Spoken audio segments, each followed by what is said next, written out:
Hey everybody!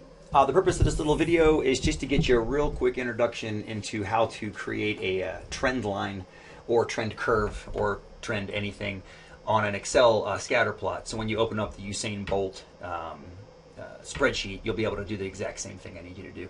So it's pretty straightforward. Here's just some real basic data. I just made up some numbers just to get them plotted. And here's your scatter plot right here.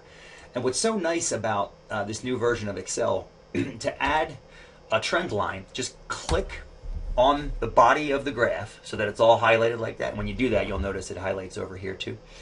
And you just go to this little plus sign up here, this little green plus sign. And then when you left click on that, you see how it says trend line down here?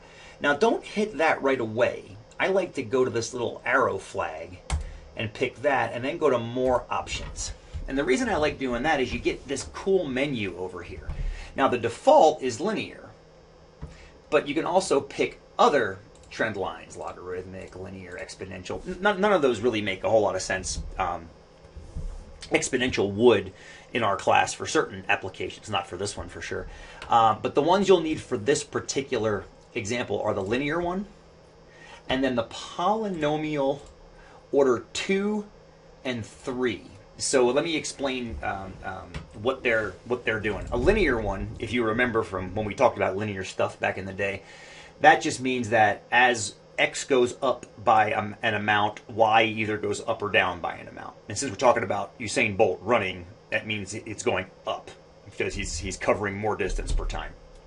So as x goes up, y goes up. I mean, this data doesn't. This data drops. But that's what linear means. As x changes, y changes, and they both change constantly. Quadratic, which would have been this one here, parabola, if you will, means as x is changing, y is changing as a square of x. So we looked at this for, when we did my bike going downhill. When we did that, and we also looked at the Empire State Penny Drop. If you did that quiz, same exact thing. When force of gravity kind of stuff. The one you'll be needing in the exam is actually order 3, which is cubic. As far as why it's cubic, the exam explains a little better. I just wanted to make sure that you got this idea down so you could actually get the trend curves or trend lines on there. So that's it. That's all you need to know how to do, is to get those curves, and then you can, once they're on the graphs, you can answer the questions on the exam. So that's it. Pretty straightforward. Good luck, and let me know if you get stuck with anything.